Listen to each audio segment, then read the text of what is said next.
Mr. Johnson. Thank you for speaking with us. Thank you for having me. You have been very clear on your support for Ukraine. The Alaska summit ended without progress. Does this prove that Europe can't rely fully on the US leadership anymore?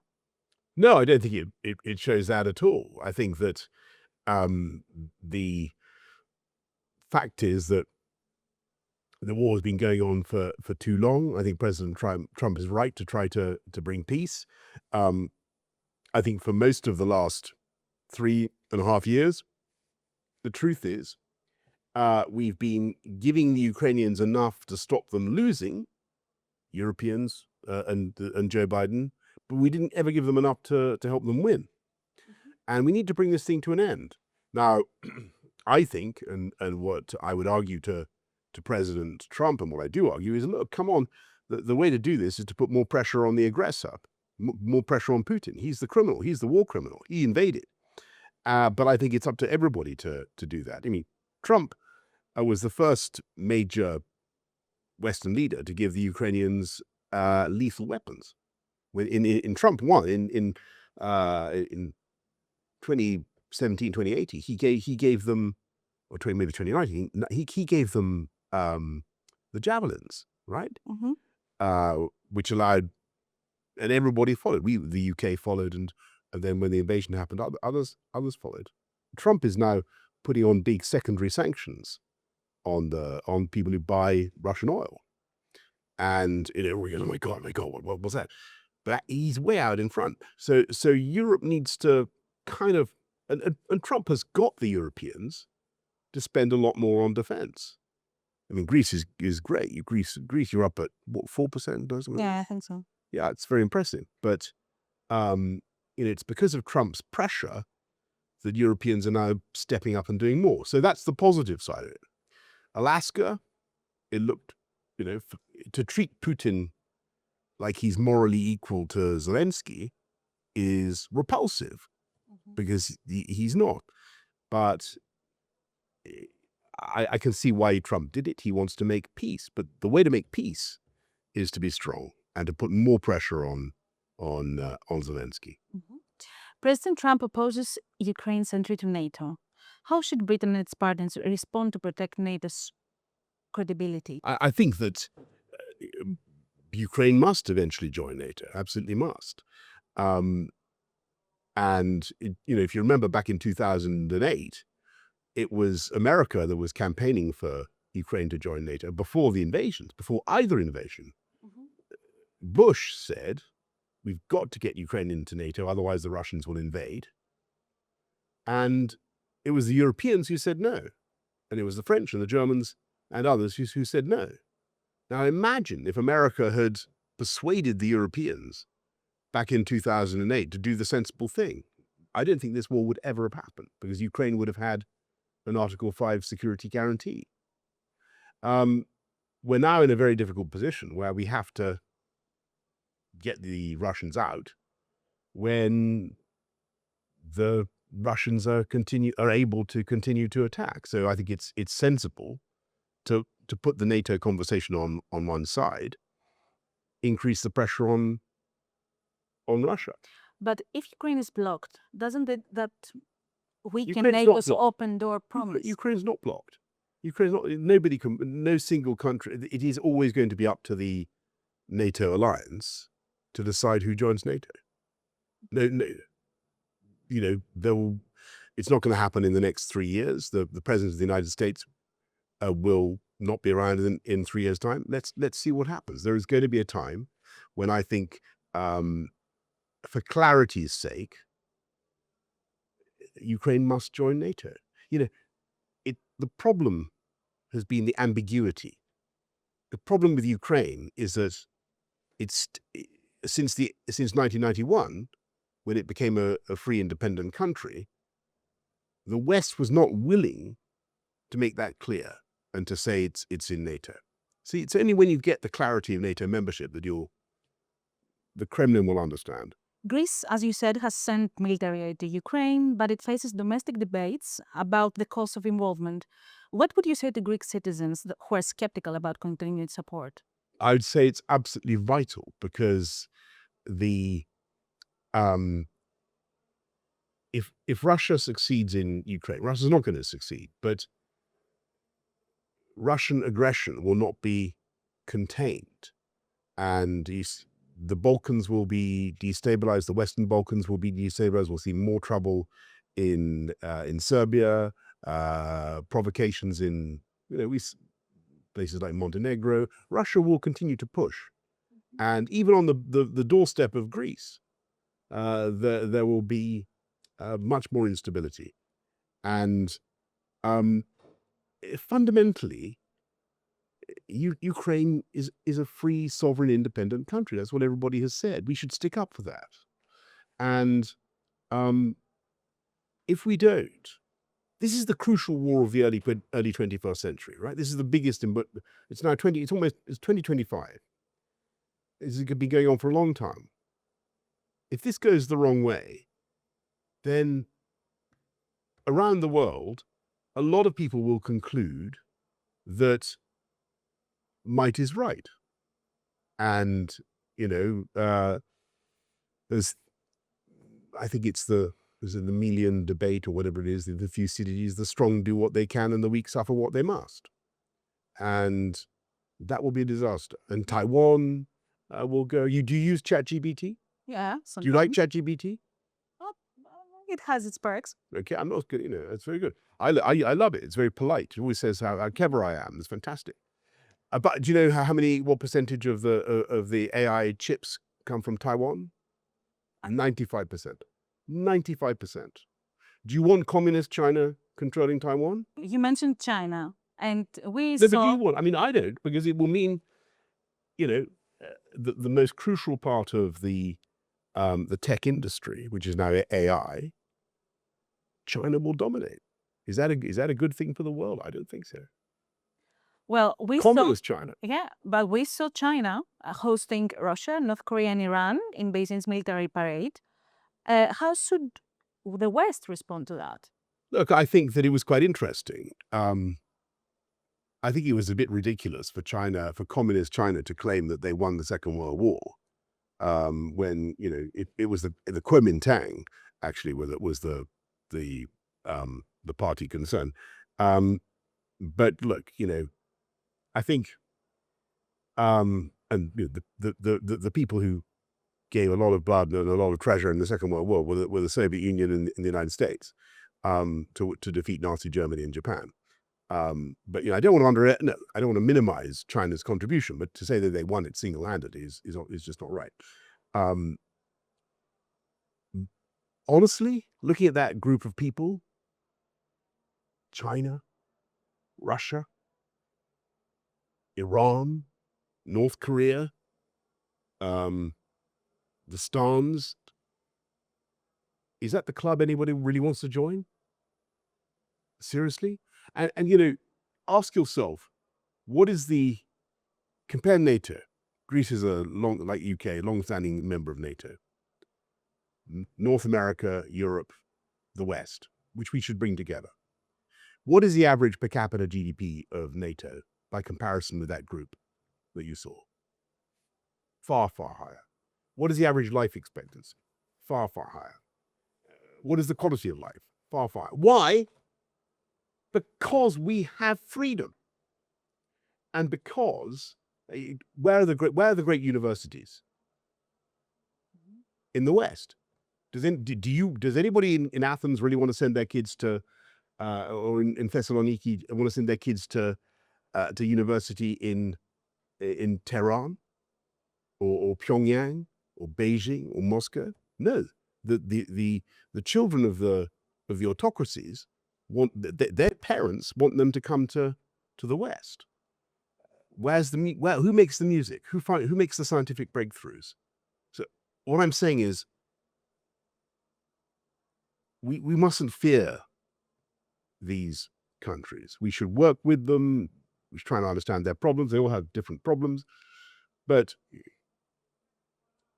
I think the idea that the West is going to be overtaken by these guys is ridiculous. Ridiculous.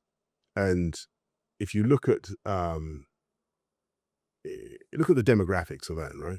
China, India, I mean, India shouldn't be there because it's a great mistake because they're a democracy, but we know why they're there. These are ancient centers of massive populations. America is huge, and by comparison with India and China, it's virtually empty. It already has a much higher per capita GDP. It's the future. Mm-hmm. So I would say relax about the West. Europe needs to get its act together. We've got some demographic problems. We need to, sort that out. We need to solve our immigration problem. We need to solve a bit of a productivity problem. But we have a great future. Okay. This is what I think. Let's talk Gaza then, because the future there is not so bright. Britain is evacuating children, sending extra medical aid, and calling for a ceasefire amid warnings of a famine, man-made famine, or even allegations of genocide. What role should Europe play in moving from emergency relief to a long-lasting peace? I think that what's happening in Gaza is a tragedy, but the way for that tragedy to end fastest would be for Hamas to return the terrorists, to return the hostages, and for Hamas to, because there are still 20 left, right? And for Hamas to stop saying, as part of its ideology, that it wants not only to wipe Israel off the map, but to kill every Jewish person in the world. When Hamas stops saying that, and when Hamas returns the hostages, then let's have a conversation about how we help the government in Gaza. That's all they have to do. Let's turn now to Britain's place in Europe. Looking back, after everything that has happened, do you still believe Brexit was the right choice for the UK? It was brilliant. And I love. Look, I mean, I was just telling one of your colleagues that as soon as we had Brexit, one of the first things that happened was that, and he said to me, by the way, the first thing he said, "Oh, now you have to have a passport to come to Greece." But we were bullshit. We always had to have a passport. We were never in Schengen. One of the first things that happened was that we had COVID, right? And finally, after a year of work, we had a vaccine, several vaccines. AstraZeneca, Pfizer. Do you remember this? Were you vaccinated? Yeah, of course. Yeah, right. Okay. Everybody was. We were out of the EU. We were out of the single market. We were out of the European Medicines Agency, right? And so we didn't have to wait for the European Medicines Agency to approve our vaccines. And so as a result, we vaccinated our population far faster than the 27 EU countries. And let me give you the figures. So they're very important because by March 2021, the UK had vaccinated, under my government, 45% of the entire population and about 100% of the people over 80 and the people who are clinically vulnerable, the immunocompromised, almost 100%. In the EU, because you waited and because it was much slower vaccine rollout, because you waited for it was 10%. And so as a result, economically, did Brexit deliver what was promised? As a result, we were able to come out of COVID restrictions much faster than any other European country. And we had the fastest, and therefore, we had the fastest business reopen, we had the fastest economic recovery. And look, I think that it's since Brexit happened, since we left the European Union, it's actually very interesting. For much of the period, the UK has done better than many other European countries. I think now, as it happens, we have a terrible Labour government, and things are not brilliant under Starmer. But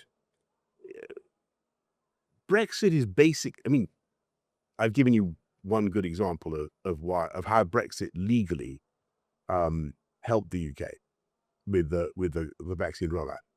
But it's much, much more important than that.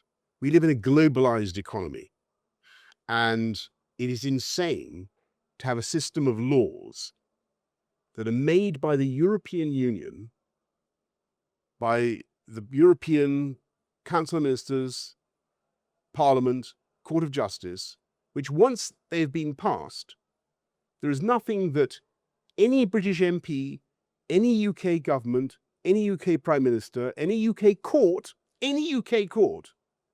can do to change them. However, and there is so much European law, and I just think you need to keep your economic and your regulatory flexibility. And that's what the UK has done. And you know, look at we have a sad situation now with tariffs. I don't agree with tariffs from what I think is bad, but thanks to Brexit, the UK has lower tariffs than the EU is facing. So we have lower tariffs on our whiskey than you have on your ouzo. Is it ouzo? Yeah, I think so. Probably. Yeah. And you know, it's a small difference, but what I'm trying to say is, in a globalized economy, you need to have flexibility. However, we're witnessing And also, public it's regret basically over Brexit rising on the polls. You wait. Do you believe for 1 second that the UK is going to go back into, or would ever go back into the EU, when you have to pay, we would have to pay more than 20-30 billion pounds a year, right? Whatever it would be by then, we would have to pay, we would have to accept all European laws, and we would lose complete control of our rights to decide who comes into our country, and we would have to accept the euro. It's never going to happen. We're seeing, though, UK-EU deals on trade, youth mobility, defense. I think they suggest warmer ties between the two partners. Are we seeing a quiet return to Europe? No, I don't think that. I don't think that, Kirsten, all the things you're seeing are really things that, you know, we're always collaborating on defense, and there's no harm in youth mobility schemes. These are all fine, but what you can't have is compromise on your borders. And I mean, what you can't have is, you know, it depends what you do with the youth mobility scheme. One of the schemes that Labour was going to do was insane, but you can have exchanges of students. You can have all sorts of things, provided you have national control. You've got to have national control. And I think people in the UK want that. I really do. So but what they also want is friendly relations with Europe. Yeah, and we've got that. I mean, look at it. The UK's offered far more leadership on Ukraine. I'd like to have one more question. Yes. Talks are moving forward on the Parthenonar marbles with Yes. possible loan deals between London and Athens. Yeah. Do you think the UK should finally agree to the return? Well, look, I first of all, I totally understand why people in Greece feel so strongly about this, and Kyriakos Mitsotakis used to raise it with me regularly. I'm very friendly with him, and I understand why he had to raise it, and I understand people's feelings. And actually, you know, when I was younger, I used to think in a sort of idealistic way it would be a great idea. I then became mayor of London in 2008, and we had an economic crash. We had a financial crash, and we were desperate to get tourists to come to London, to keep the economy going. And you know what? The single biggest tourist attraction was the British Museum. Seriously. And, you know, I just think you take out the Elgin marbles, you take the heart out of them, and then what? You have to, logically, you have to give all the Egyptian stuff back, the Iraqi stuff, the Nigerian stuff. But where does it end? You destroy a real cultural and economic asset of the UK. So all I'm saying to my beloved Greek friends is it is not easy for us. I know it's not easy for you, but it is not easy for us. It really isn't. Okay, let's agree to disagree on that. I fear so. Thank you so much for your time, Mr. Johnson. Thank you.